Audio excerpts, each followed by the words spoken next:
Ladies, gentlemen, and Harajam of all ages, yesterday was a pretty interesting day surrounding Season 4 for Diablo 4. Specifically, it was the day of the first major patch, 1.4.1, which we had the patch notes for a few days ahead of time, but as usual, things are not always as they seem, and even knowing ahead of time what we are intended to be getting doesn't always mean that it will match the final product. So let's talk about the less intentional changes as part of 1.4.1, the things that aren't in the patch notes, and then we've got a couple of other good tidbits of information to just enhance your experience a little bit in Season 4. First things first, on PlayStation specifically, patch 1.4.1 seems to have had a bugged tooltip interaction with Masterworking. It still shows the old gold prices that there were before the patch, and you need to have that amount on your character to be able to do the upgrade to begin with, but the actual cost of applying the upgrade itself is the now updated amount, the lower amount. Put simply, this is more confusing than anything. If you are on PlayStation, this doesn't mean that you should hold off on upgrading. They haven't bugged the actual upgrade cost changes. It just means that the cost requirement that is shown to you will be incorrect until this is fixed, so put your upgrades in anyways. The other main things going on are just absolutely problematic bugs for classes, specifically a devastating new bug for rapid fire for rogues, specifically the interaction with the Scoundrel's Kiss ring that makes them lob in an arc as far as the arrows from the shot. For whatever reason, it now isn't targeting where your cursor is or even auto-targeting enemies like it should with controller. It's just sort of firing off an inconsistent direction and then the distance as well. It just makes those builds entirely just pretty much unusable for the time being. This has been confirmed already to be a bug, so don't worry, they're looking into it, but goddamn, I hope they get to this one quickly, because that is just extremely disappointing for any rogues who were running this build actively, which, by the way, is a fair number of them. A smaller but still very impactful class-affecting bug is, well, the lack of a bug being fixed, really. In the patch notes, we were told that the issues with the Dolmen Stone for Druid regarding boulder occasionally glitching out and just not rotating around you, which it should with this unique, were going to be fixed, and based on testing after this patch came out, it seems, if anything, the problems with boulder have actually gotten worse since the patch. We've not had any response to this directly from the developers, but given the other issues going on, I feel like they're probably being made quite well aware of this as well, as just another thing on the plate of problems that has been served in 1.4.1. The other big thing going on here was a change to the bug with the Echo of Lilith not rewarding a resplendent spark as intended, and this has had some just extremely mixed results. Some people are getting one of these automatically because of previous Lilith kills, which was what you were supposed to get intended in the notes itself. Some people are getting the automatic ones, but then also a bonus one if they then kill the Echo of Lilith afterwards. Some people aren't getting automatic ones at all and are just for some reason getting 2 sparks on their kill. It's just honestly really inconsistent right now for most players for whatever reason, but I'd say this definitely doesn't really have priority as an issue over fixing the completely broken rogue builds that are now out there after these changes. But if you happen to be one of those people who does roll lucky and somehow get 2 sparks from her right now, that's just a overall bonus, so good luck to anyone on their actual chances of having this happen.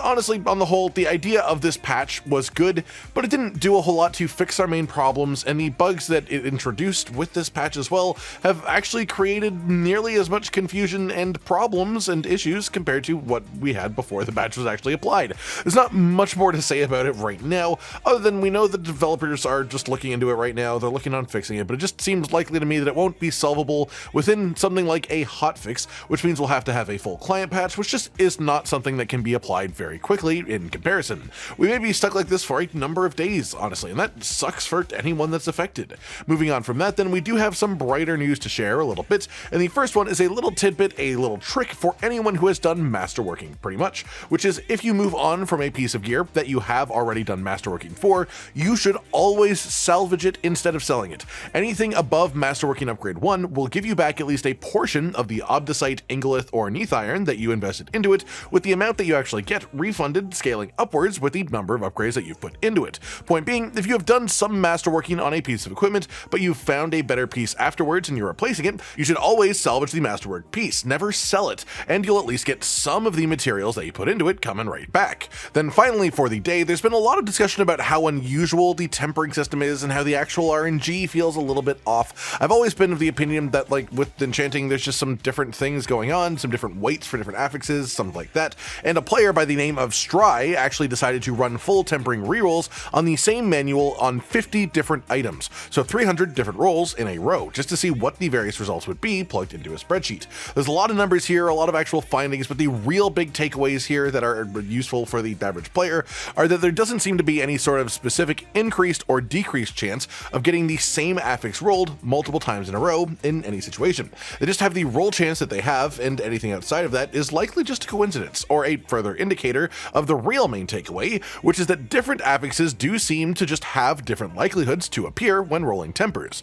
The example used here is the Marksmanship Finesse Temper Manual, which has critical strike damage, marksmanship skill damage, marksmanship skill critical chance, and Rain of Arrows damage. In all of these rolls, the Rain of Arrows affix had the highest number of appearances, and critical strike damage had the lowest number of appearances, with the other two stats being pretty much middling around the exact same point in between them. This generally does make sense, as if I were to list those four stats by how important they would be to most players and builds on average, considering all the possible ways that people could play, that is exactly how I would list them. Critical damage is important and stackable, and it is the least selective damage increase on that list, with the others requiring either marksmanship skills or very particularly Rain of Arrows, which, being the most restrictive and least generally useful option on the manual, is likely why it's the most commonly rolled here. Obviously, this will have different effects on different manuals, but the general expectation is if a tempering affix is something that Blizzard would predict to be strong, it probably has a reduced chance of appearing when you're tempering items,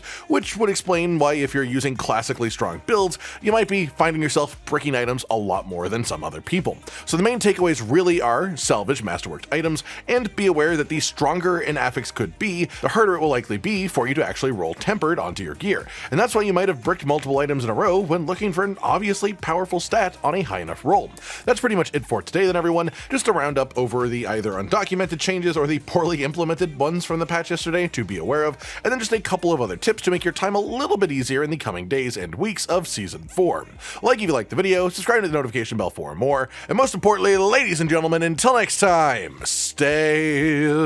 sweet.